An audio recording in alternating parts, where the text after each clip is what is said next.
Welcome back to the Irish NFL Show's Radio Road coverage, brought to you in association with Dunes and Drams. Discover Ireland beyond the game. We're delighted to be joined by Ryan Leaf. Ryan, thanks very much for stopping by. You were saying you got to play a little bit of golf yourself on Monday and Tuesday, but now it's full-on Radio Row and full-on Super Bowl mode for you. Yeah, Wednesday and Thursday, full-on football mode, and then back home with the family so I can watch the game with them together back in Connecticut. Tell us about this quarterback matchup, because we're fascinated with the way it's set up between Drake Maye and Sam Darnold. Who do you think is actually under the most pressure here? Sam Darnold has this redemption arc and his legacy to think of. For Drake Maye, I hate to think in terms of what the window will be and what the AFC is going to look like, but this could be the one shot, right? You never know. I mean, year two, Joe Burrow, a few years back, and they haven't been back or anywhere near it since. Dan Marino, you can go far back to that in his second year and stuff like that. So, yeah, listen, the pressure is what the pressure is. It's the biggest game on the planet, a chance to be a champion, which you can take with you as a legacy for the rest of your life. So it's a big deal. But I think both of them are going into this as it being just another game. That's how they're preparing. They'll probably have to deal with some butterflies early, but both of them had tremendous years. I've been incredibly impressed with both of them. The overcoming adversity story, of course, on both ends. Last year, yeah, Drake Maye had 4 wins. Things looked like it was going in a very different direction, and they lost 2 of their first 3 games this year, one against the Raiders. So, things didn't start out well. They had to overcome things and get things done, and he hasn't played great in the playoffs, but they found ways to win. And when you have that feeling and the mojo and kind of the momentum going in your advantage, you take full advantage of that, and they have done that, both of them. Ryan, I want to switch away from the Super Bowl a little bit and talk about, for our listeners and our viewers, a little bit about the 97 Washington State team, how that was, the road to the Rose Bowl against Michigan. How much fun was it playing that year? God, that was some of the best football experiences of my life. Not just because of the fact that we were winning; it was the guys that I was with. I had these 5 offensive linemen that they would lay down in traffic for me. I had a running back that was just an absolute stud that got overlooked by everybody. That coach found a diamond in the rough, and he came 6'2", 220 pounds, just a monster. And then 5 wide receivers that were real special. It was a lot of fun playing on that. Yeah, and I remember the game. I mean, you pushed Michigan all the way to the end. I mean, you can say what you want about Michigan, and maybe they're just too powerful overall. But that was a lot of fun watching a team like that. Smallish town in Washington State, defied the odds to an extent, and then the Rose Bowl is the granddaddy of them all, and you're taking on Michigan in the big one. Yeah, it was special. They hadn't been there since 1931. Yeah, 67 years it had been. So 7. You have an 8-year-old? I am an 8-year-old. I am an 8-year-old. I thought I escaped that. I haven't heard that for like a week and a half. I got to go to some Irishmen to bring it out of me. All right. 67 years. And we got there, and it's a special thing. It was always something that I look back on and think of it fondly. Yeah, I mean, I'm a huge college football fan, so that team stood out. Maybe the 02 Miami team as well. There's certain teams that stick out every 5, 10, 15 years, and that was definitely one of them. So it was a lot of fun watching you back there. Yeah, appreciate that. I want to touch a little bit as well on modern-day college ball and how the transfers are working and how NIL is affecting things. I know you work in recovery, and I know you work with mental health. Are we seeing? I mean, it's not really in everybody's faces, but the pressure that a lot of players are facing now from, I got recruited by Minnesota or Washington. It's not working for me in year 1. I get a lot of pressure from my agent or everybody else to move. I want to stay here, but I'm going to move.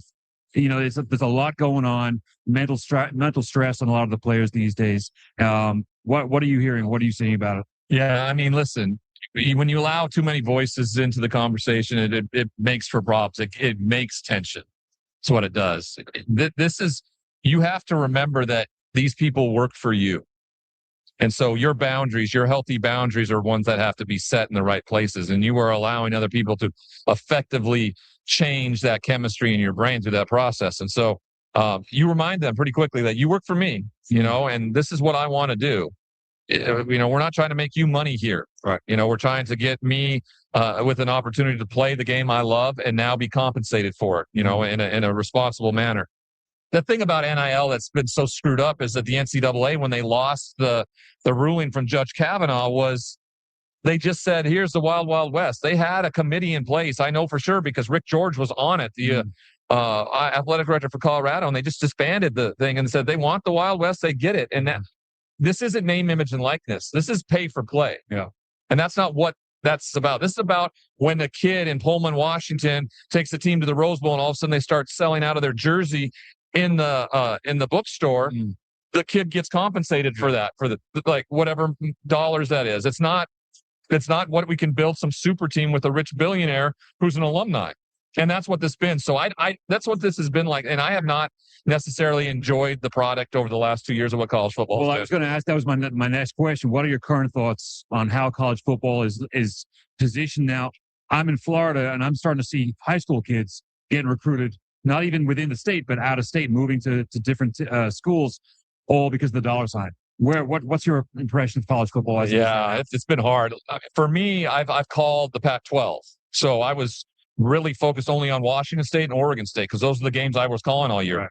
Now that will have to, open up a little bit more because I'll be in the new Pac-12 last year with there'll be 8 teams in the conference this year. But the product for me has not been good. I didn't think the national champion. The only game I really watched this year was the national championship game, and I didn't think it was a very well played game. I don't think that a lot of these players are ever on a team long enough sometimes to develop, and understand what the coolest thing about me. And when my last game as a college player, I'd been in the same system for 3.5 years. I mean, it was like the back of my hand and what we were doing. And it's just so truncated now. And that's why I liked Indiana. I thought they were well coached. The players have been well developed. Yeah. There was a foundation to it. Some of these other teams, I just haven't seen that. Yeah, and I think we're starting to see that a little bit in the NFL with players coming through, maybe not ready for the pro game because they've been hopping around different coaches, different programs, different teams. So I think the NFL is going to see, until changes are made, there's going to be an impact on the quality of play from quarterbacks. Whether it be, we've seen Bryce Young coming out. Was he fully ready? He's learned a lot in the pros. Mendoza, we'll see how that goes with him. But it's like you said, it's kind of a mess right now, and they're really going to have to get a handle on it and figure it out soon. Yeah. From a player perspective, Ryan, what we're talking about college football and coaching, to your point, Ciaran, we've got North Carolina come to Dublin for week 0 later on this year with Bill Belichick as coach there. I'm hearing a lot of players and a lot of GMs, and what they seem to be suggesting is what I want in a coach is someone who can relate to my players and understand their lived experience in 2026. And it seems like, John Harbaugh is obviously going to be a counterpoint to that with the New York Giants role. But it seems like what a lot of GMs and a lot of owners want now is a player or a coach who can relate to those players whose lived experience is very different from those of a 60-plus-year-old. Yeah, it's incredibly different. I love the idea of former players getting the opportunity to be head coaches because, to your point, I think there's something that when they stand in front of them in a room after a loss or after anything, the guy standing in front of you has that lived experience. I played in this situation. I know what losing like this feels like. This is how we overcome it. This is how we get through it.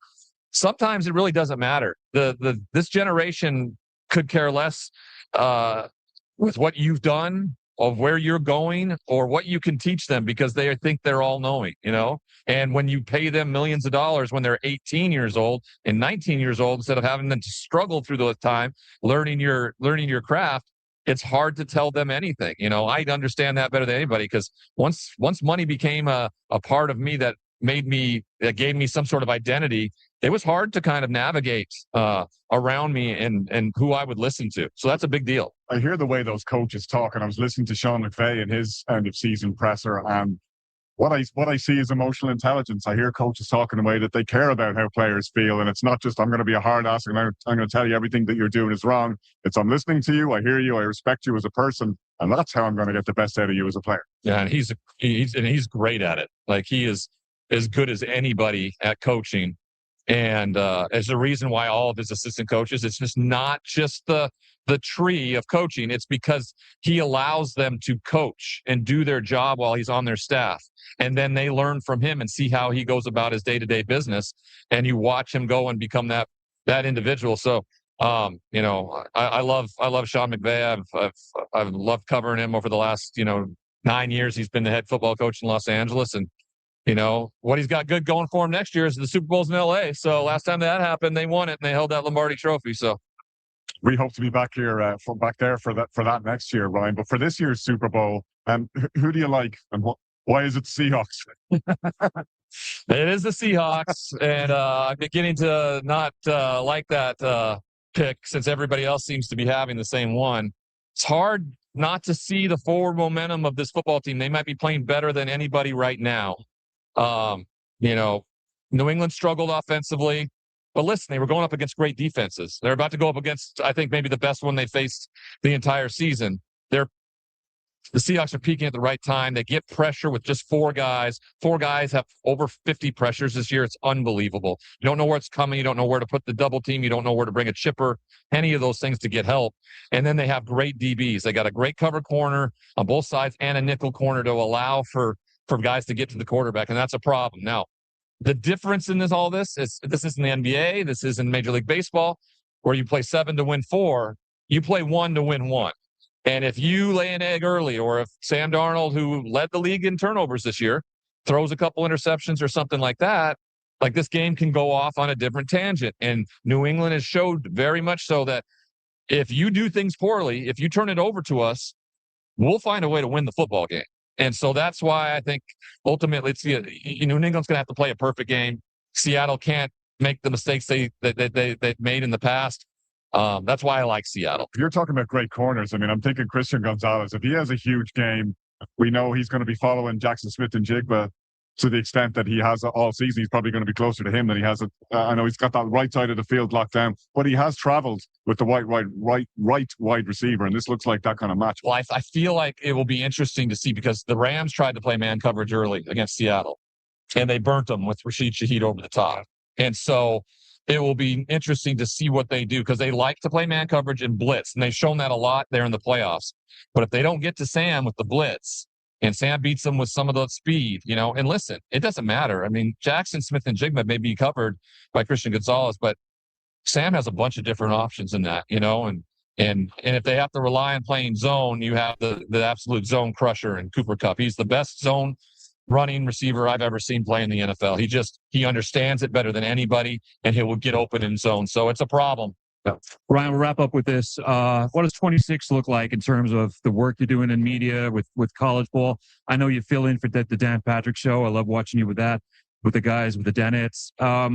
What's just for our viewers as well to kind of keep up with what you were doing? Well, first and foremost, I am the father of an 8-year-old and 2-year-old. So that's going to be a big part of 2026, escorting this little new princess around as a 2-year-old. But I'm still, my options are open for college football. I have a couple offers to be the number 1 analyst on a broadcast team, and I have to make a decision here probably in the next week or so. Mm-hmm. So you'll see me on TV on the college football spot, and then I'll continue my role on Westwood One on the national radio call in the NFL. Got to call my first playoff game this year, Rams Panthers. What an absolute dream come true. Just thinking back where I was 11 years ago and what I was doing there. And then we'll continue with SiriusXM NFL Radio, and then the company I started with my wife.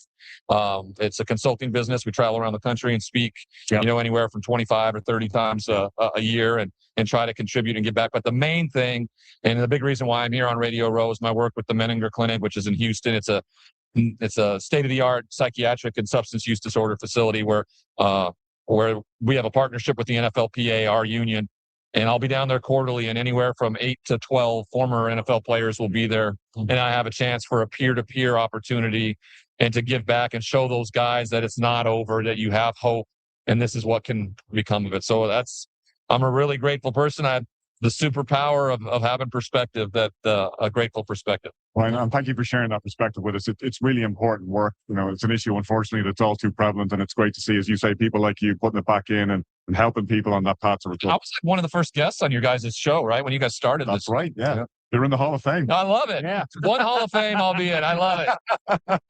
Well, thanks so much for being with us, and best of luck with all your work this year. Most important of which, of course, is being a dad. Thank you. And being a girl dad. You're with 2 girl dads here, so we know what that's all Absolutely. about. Yeah, you can DM us if you need any tips to go through the various stages. We made all the mistakes. Ryan, thanks very much for joining us on the Irish. Thank you.